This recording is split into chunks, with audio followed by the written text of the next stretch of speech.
three parts. We probably have some folks who are brand new to Actuator. I assume that you probably know something about HEX. I'll speak to some basics here real quickly to understand the basics and what HTTs or HEX time tokens are. Then we'll spend a little time on beyond the basics. That will be a little tricky with the loss of transition slides here, but I'll talk to you about a more advanced use case, if we can make some sense of that for you with the slides as they're formatted. That's going to make a lot of sense to people who have got 4 or 5 reviews of study on the Actuator protocol and are ready to take on some more advanced understanding of what can be done. And then we'll finish with some of the things about the days ahead, because quite frankly, again, I'm C3 Works, Bill Laprise, and I'm a co-founder of the Actuator protocol. The inspiration behind the protocol was all forward-looking. So it's really great to be a part of this conference because it's the forward-looking nature of what we would love to help contribute to on PulseChain and with HEX that drove some of this innovation.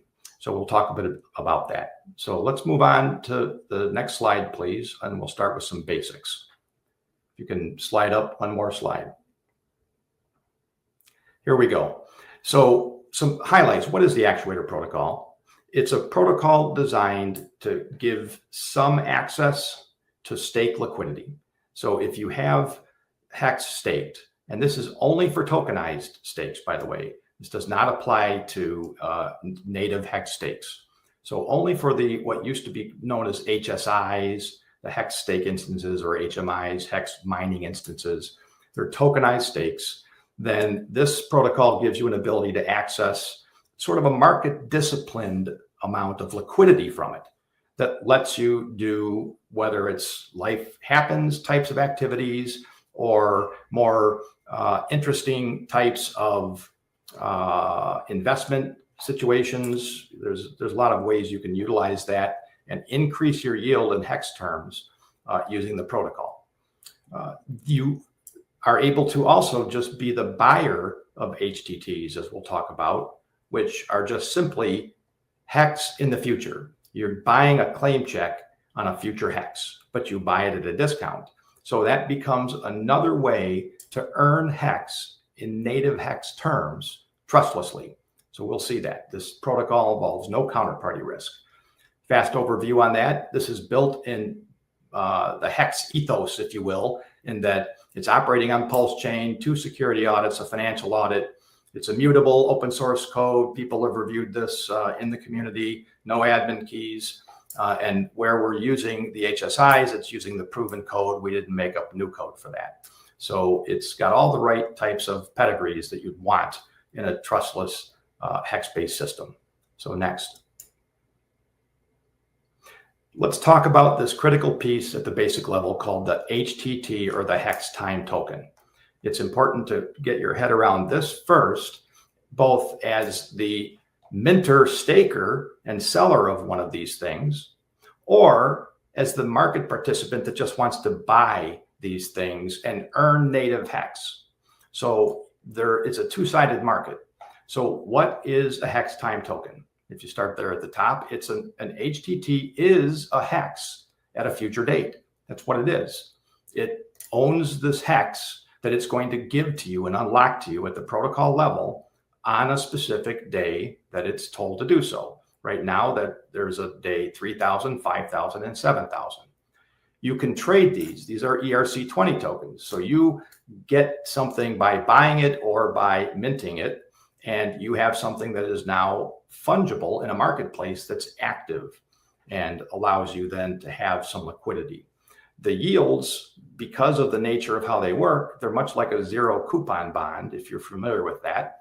For those that aren't, it's like if I were to hold up a $20 bill and put it somewhere and say, I'm going to sell you this button, and this button is directly the owner of that $20 bill that you're going to get in 2 weeks' time. This button will automatically give you the $20 bill.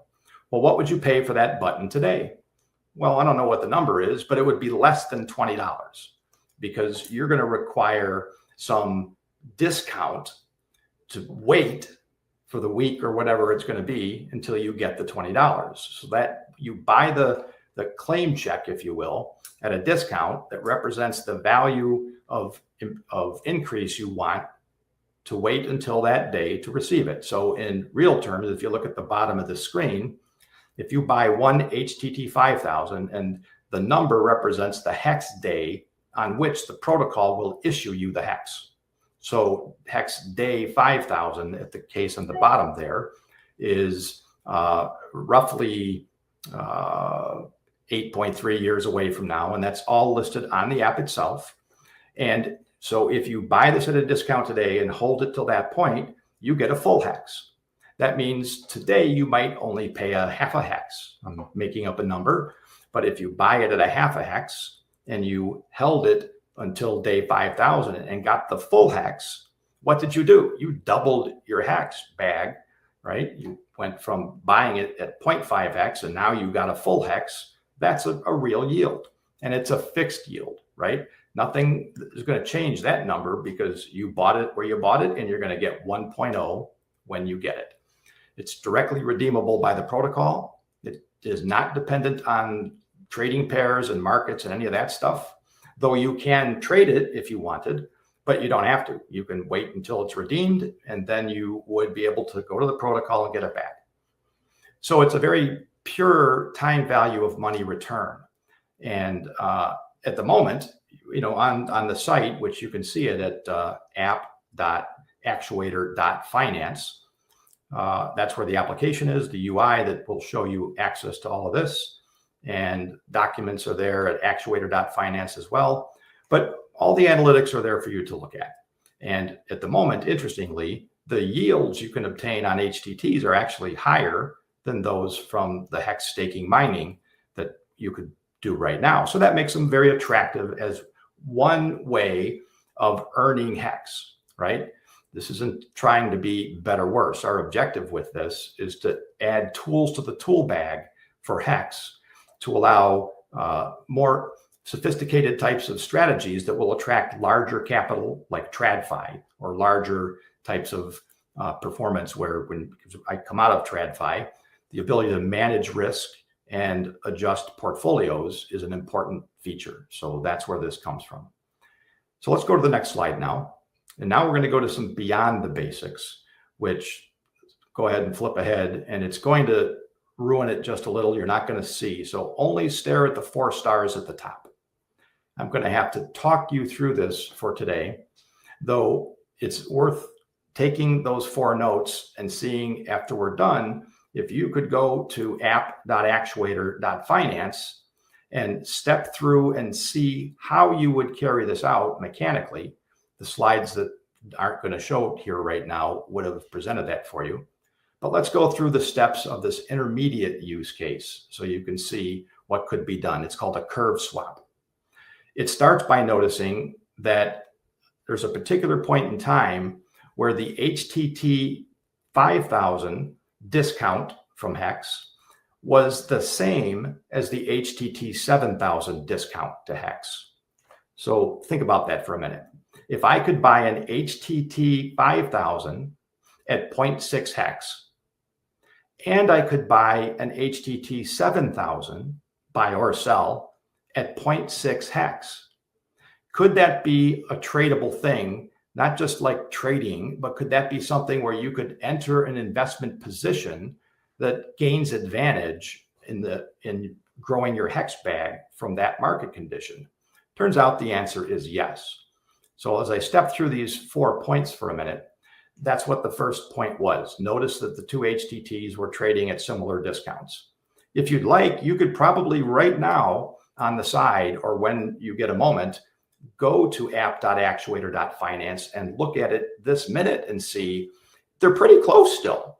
They were closer at the time I did this, but you'll see that they're both in and around just over 60% discounts. So the condition is similar. Point 2, how could you take advantage of that? Well, you could stake 1,000 HEX, I'm making up a number, through the app to the longer of the 2, which is day 7,000. So now you would have a day 7,000 HSI. It's a stake. It's got some number of T shares, and those T shares are earning all the way out to day 7,000.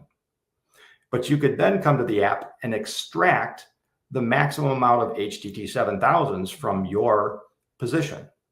And that there is a 1% mint fee that you pay to the Actuator token holders when you do that. And it would leave you 990 left from your 1,000. And that reflects the principal you just put in. So what you can notice is here is you can immediately access effectively all of your principal back for use however you would choose to. The last piece you do is, so now that you'd have your 990 HTT 7000s, you swap it, which you can do through the protocol app, which is a PulseX trading pair. So it's just operating through PulseX and also some of the other platforms if you want to use an aggregator. You swap your HTT 7000s into HTT 5000s. But notice that because they're at the same discount, you end up with essentially the same amount of HTTs, except that now you've shortened up the waiting period by 5.4 years to get that principal back. So what's the end state if we did that? Now, if you have to squint at the stuff there on the screen, fortunately, at least the end state data is there. What's the end state of having done that? Well, the 3 bullets. First, we still have all the T shares of a day 7,000 stake. So all that income that we would be accruing that is due to the 7,000 day T share, we have that. Next, we notice, like I said, because we rolled back, we were able to move from 7,000 HTTs to the day 5,000 HTT without suffering any meaningful price difference because they happen to be the same at that point. We get the principal back 5.4 years early. What could we then do? When we get the principal back at the 5.4 year early point, we redeploy that HEX back into a new day 7,000 stake, which is shorter at that point. But nonetheless, what would be the condition when you did that? Now you've got 2 sets of T shares running out to day 7,000. Your original one earning everything it was entitled to, and the second one now earning on top of it. So the third bullet is now showing you what that result would be. You would redeploy that HEX back into day 7,000. You're earning even more T-share returns on the same original funds that you would have had just fully committed to day 7,000 anyway. So with no new capital in here, you were able to work with the market behaviors out there and recognize a way to increase the yield on the same 1,000 HEX that you were prepared to have staked all the way out to day 7,000.